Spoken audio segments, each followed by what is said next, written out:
Okay, good morning. It's April 5th, 2025. This is Debbie Davis. Happy Easter weekend to everybody. I just went to church and had a great church service, and it was just a really good reminder of what happened in the Garden of Eden when they when they chose to eat of the fruit of the tree that God told them not to, and that's when we were banished from the Garden of Eden, and so it had to do with food. So because I recently just had a food poisoning issue where I was when I was eating out somewhere, my food got poisoned. Okay, and yeah, and I was sick for several days, and I was still not totally well. Okay, and it happened right after I was on this radio show with Mark Gonzalez. If you haven't seen that show, is on the. I've been on the show several times. It's called Revolution Radio, Granada Forum. Okay, these guys have a radio show out of LA. It's been operating for 30 years. I've been on multiple times, and it happened literally the next day when I was eating out somewhere, like an attack against me. I've been really sick. It also felt like a lot of witchcraft coming at me. Okay, so I was talking about, when I talk about my whistleblower story, and then he was asking me what I think about certain things about Trump, and I was telling him, that I don't know this Trump. I was working with the first administration, and this Trump doesn't act anything like the Trump in the first administration. Okay, and I think that really ticks some people off. Okay, because we don't really know what's going on half the time. Okay, and then so anyway, the other thing is that what I'm finding out about this particular area that I've talked about, that I've had problems with, and the reason why I had to stay away from my own home. Well, part of it was I was working different places and helping my mom in Minnesota and stuff like that. But a huge part of it has been just the extreme level of corruption that I just had no idea that was going on in these areas. So like I'm not going to make this video very long because I wanted to upload, but because otherwise if it's too long, it takes too long to upload. But what we have just the craziest things going on that don't make any sense.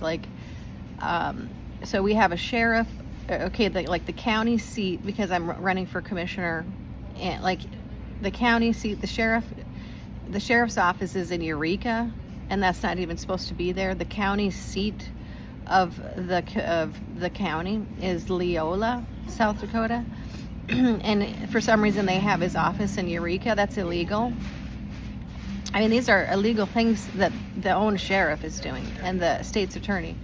Okay, and then I've been told by several people now that different attorneys and stuff like that every single attorney is afraid to take anybody's case here because they've been there's attorneys that have been threatened to be disbarred, and they've also been threatened that they would be reported to the ACLU, okay, or something. I don't know, and then these are things that I'm hearing from locals. Okay, it's not coming from me. It's coming from people that I've talked to. I just talked to somebody named Todd who just moved back, and he's the one who told me this, who's also running for some things.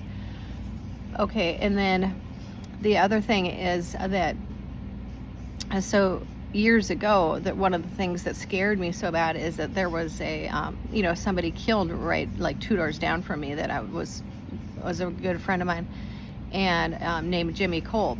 Okay, and it's like the way this has been handled is so bizarre. Like they're trying to pin the murder apparently on his brother, Larry Kolb.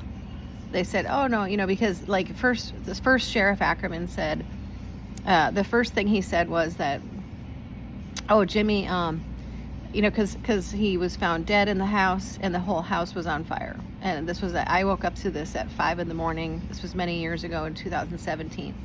Okay, so the first thing that came out in the paper about this was that, oh, Jimmy was smoking and the house got on fire. And, that was the first article that came out. Well, everybody knew that Jimmy didn't smoke, so good luck with that one. Okay, then the second one he said was, unknown, cause unknown. And it's like, what are you talking about? There was like a whole handful of us standing there when you found the body inside the house, and he was found face down, naked, right outside the bathtub, like he was attacked in the window, through the bathroom window. The glass was in the tub, and the shower curtain was in the water, and he was found face down like he had been attacked. So, of course it's not a case unknown. It looked like a murder. Okay. Then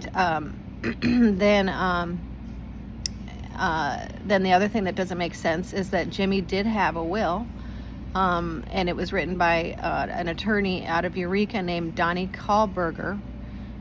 So the other thing that doesn't make sense is that why did Jimmy's all of his belongings go into state probate? Why did everything go into state probate if he had a will? Jimmy told me that he had a will written up by an attorney out of Eureka named Donnie Kahlberger. So that doesn't make sense. And it doesn't make sense. Now they're trying to, the overall consensus that they're assuming, the latest is that they said, no, Larry Kolb killed him. But Larry Kolb is not in prison. They said, oh no, Larry Kolb's not been actually charged. He's in a nursing home. Oh, so you're charging Larry Kolb with a murder, but he's not in federal prison. So you're allowing a murderer to walk around? Is that it? I mean, does this make sense to anybody?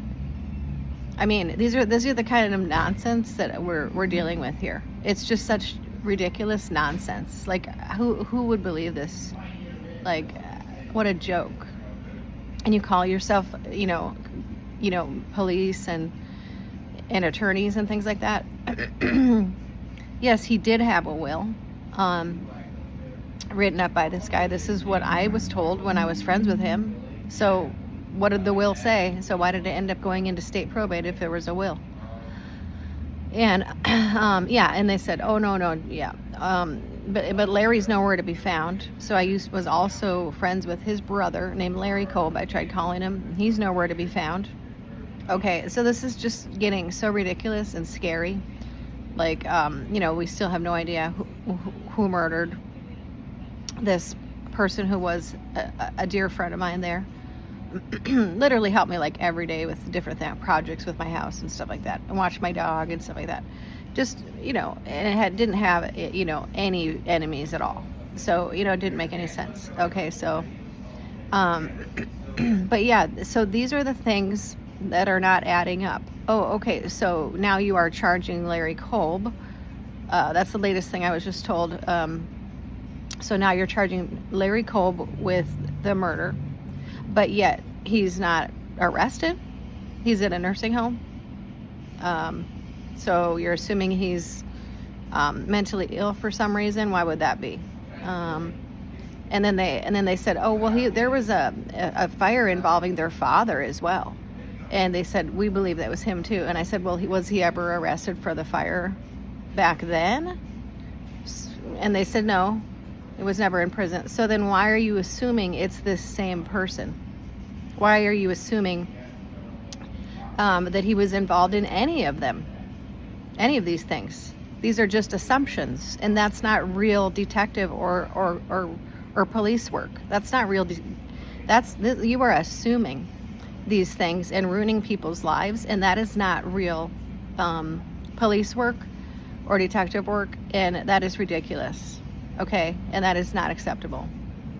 So anyway, I just wanted to send out an Easter message to everybody, and just remind everybody to pray, do the communion over your food before you eat it, because I had a food poisoning attempt. Okay, and I think there may be more of this type of thing. Okay, I just was super sick, and I just wanted to warn people about this. Okay.